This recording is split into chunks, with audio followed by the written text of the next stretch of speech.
This is a chicken vinaigrette. No skin, no bones.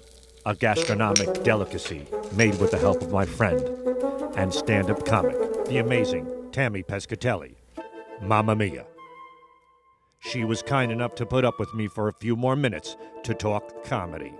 Hi, I'm Sal Governale, and this is a beautiful comedian and her slightly annoying friend in a kitchen shooting the over chicken.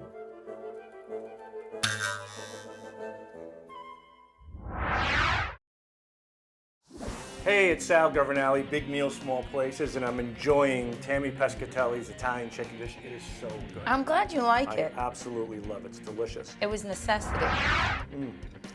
And we're going to get to know Tammy Pescatelli a little better today. She was kind enough to do our show. And You just spit a rice kernel right across the room. it's about right. Thank you for having me. I really You should appreciate see it. me later after this meal. I grew up with all boys. I've seen worse, trust me. So, by the way, I checked out Finding the Funny on Netflix. It was hilarious. Thank Loved you. it. So Thanks. good. I was really proud of it. It's our special. And it's awesome. Now, you've been on the road for quite some time. How long have you been a comedian now? 20 years. 20 years. It's crazy, right? Long Crazy. time.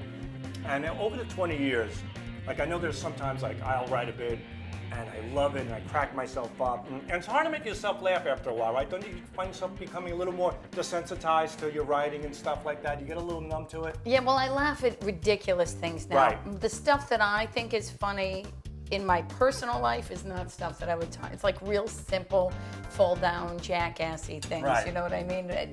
But on stage, I try to be a little bit more clever. Yeah, and intricate and stuff, and that stuff, obviously, it's a little tougher to laugh at sometimes. I know I find that issue as well, but those times, like you said, when you come across something really funny, has there ever been a situation where you created a bit or wrote a joke that you just like, I love this, I don't care, but it never resonates well with the audience? Do you have such a joke? Usually I let those go, because Right. like why bother to torture the audience and myself? I do have one bit that I thought was really funny and my audience just doesn't seem to accept it from me. Right. So I don't know, I can say you share anything it? on this, Yeah, right? yeah, absolutely. Okay, there's this one bit that my audience just won't accept it from me. I think it's really funny, but I always say, you don't have to worry about what you look like on the outside. That's what they tell you, right? Yeah. Just be pretty on the inside. Well, that's a lie. Right. Because you know what pretty on the inside will get you? In the dark. That's it. That's all that'll happen. And they just don't accept it from me. I don't know why. You know, I know why. I think I know why. Why is that? Because you're a pretty girl, like, you know what I mean? Like, if you came up there maybe with one of your eyeballs hanging out of your nostril you or have something, and your boob was sagging down to your knee. It is. Look, Snooki's holding up right now. I'd roll you up and talk and then show up the lights. But you're a pretty chick, so I think a lot of women are like, who is she to say getting It's so shaken? weird because women are so dirty now, and I just never. I'm a broad, I think, but I'm not. I'm not that dirty of a comic. Now, on the flip side, have you ever had a joke where you're on stage, maybe you improv it, maybe you wrote it, and you're like, and it just like, boom, through the roof, and you're like, I don't get it? Like, is there a joke that you like, but the audience eats up? Yeah, I have to tell you, that's really where people always say, where do you get your material? I'm like, I wake up. And I think that one of the things for me is that I'm an observationist more than I'm a comic. So I watch people, and then I talk about them on stage. And that's where, like, you can tell the crazy. And I have this one bit that actually happened in real life, where this woman went nuts, this crazy heckler woman, and she threw a glass, and I should have known she was crazy, because, and the joke is that if you see a white woman over 40 with a flower in her hair and you're not in Hawaii, crazy stuff's about to go down. Right. So. And they just ate it up. They responded way more than you just did right there. I'm just like, Do you want more chicken? No. I'm enjoying mine. And let me ask you this. Sure. What would you say, the corniest joke that you do that's like punny and silly, but goofy and still very fun? Big boobs run in my family, which sucks for my brothers. But it's true. And who would you say right now, I mean, the comedy world is so competitive with comedians and whatnot, and throughout all the years, who did you find to be the most overrated and underrated comic, if you have such a thing? Well, I think there are guys that just grind it out every day that America may not know, but the inside comedy knows. Don Myra, one of the best comics in the world. Really you should be a household name, way more than I think there's a lot of kids now that have a lot of potential to be funny, that make you think. Look what Hannibal Buress did, causing that whole thing with just one funny joke. But I also think there's a lot of overrated 7-minute viral video comics, and you can't make the Midwest laugh.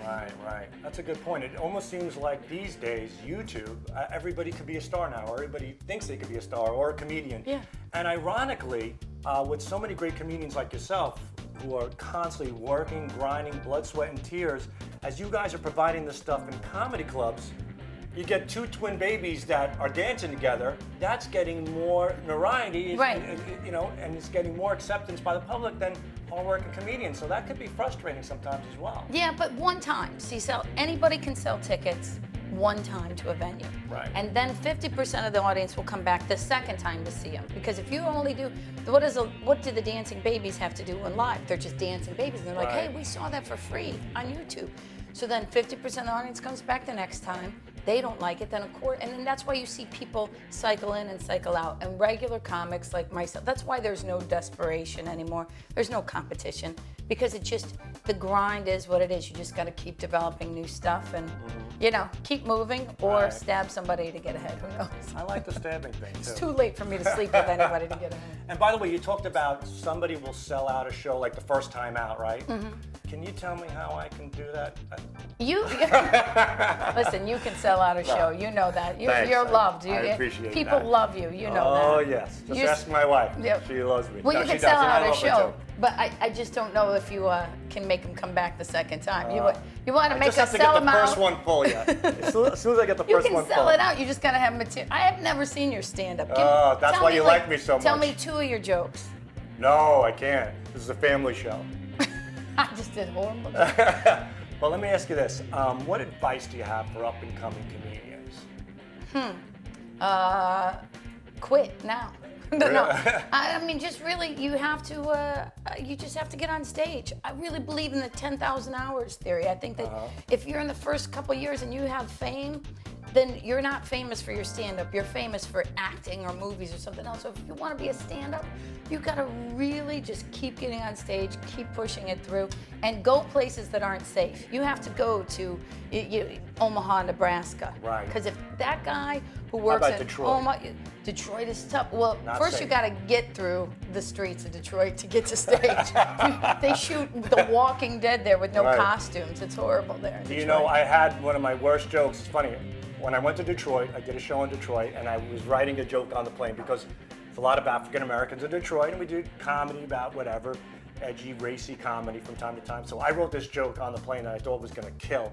So I come out, and they're playing Detroit Rock City by Kiss, which is my favorite band. Of course. Everybody was applauding. I'm like, this is looking really good. So I get out, I go, wow, Detroit. I go, this place is so dark that when I got off the plane, I didn't know whether to get my luggage or develop film. Do you get it? See? And yeah. Thank see, God you have a day job. Yeah. Maybe you should have made that a phony phone Listen, call. Jerry Seinfeld, first rule of thumb, never open up with something new. This was a big theater. I thought it was funny because, I had a lot of other great Detroit jokes, don't get me wrong, but that one, I'm going to tell you one really quick thing, and because people know you and they already like you when they get there, and you just open up, let them see you, be yourself for a minute. Then you could have dropped that. And people yeah, that was a while ago. probably I still learned my wouldn't have lesson. laughed. Yeah. Probably But, not, yeah. but it was a good idea. It was a good attempt. Thanks for making me feel great. Jesus. All right. So anyway, Tammy Pescatelli, one final question. One final one. Jerry Lewis, as you know, has said female comedians are not funny. Now, I Yeah. disagree with him, obviously. I saw your special on Netflix, Finding the Funny. You guys have to check it out. What do you say to Jerry Lewis or people in general, especially men, that find female comedians unfunny or have at least said it? Well, I don't necessarily, this is going to get me in a lot of trouble. I don't necessarily disagree with them if they take the point of view that I'm only telling a joke as a chick. Right. Jerry Lewis, I mean, he's got a giant head, so I don't know what anybody says to him. If you've seen him anymore, he looks like a float in a Macy's Day Parade. But I think if you just tell jokes, I always just wanted to be a comedian. I didn't want to be a chick. I used to go on stage in the lesbian comedian uniform when I first started with the vest and the jacket and the, Paula Poundstone scrunchie. So I think funny is funny. It transcends.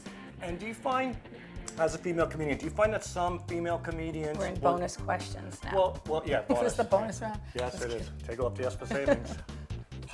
That's another great joke I did in Detroit. Again, look at this face. I want to ask you this. Do you feel like sometimes some women get up there, and I like real comedy. That's comedy that, that comes from the heart, that, has made you who you are. It's about expressing yourself and incorporating a funny edge to it.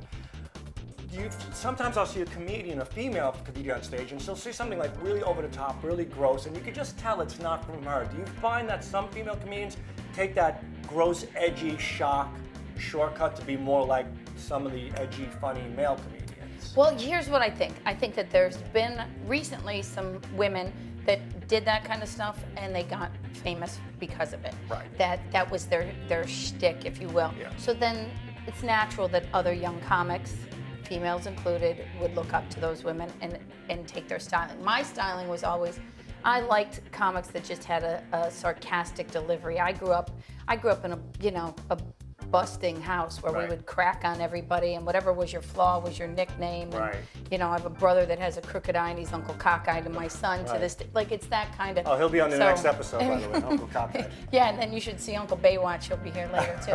So it's just one of those things that I think that it's the styling, I think that was the style. I wanted to be the antithesis of most of the female comics I saw when I started. They were talking male bashing and everything else, and the men I knew were good. So. Right. So pretty much what you said before, like you have to think outside the box, do something different. I just talked about my family. I didn't have health insurance or money for therapy, so I just talked about my family, and they drove me crazy. And I wrote a joke one time. My sister-in-law left my brother, and I hated her, and I knew that it was going to happen. So I was doing the Tonight Show the next week. It was my first ever television appearance, and I thought, I'm going to write a joke that humiliates her in front of 5 million people, and it was the joke that changed my career. I said, if you're an idiot in my house, we call you an idiot.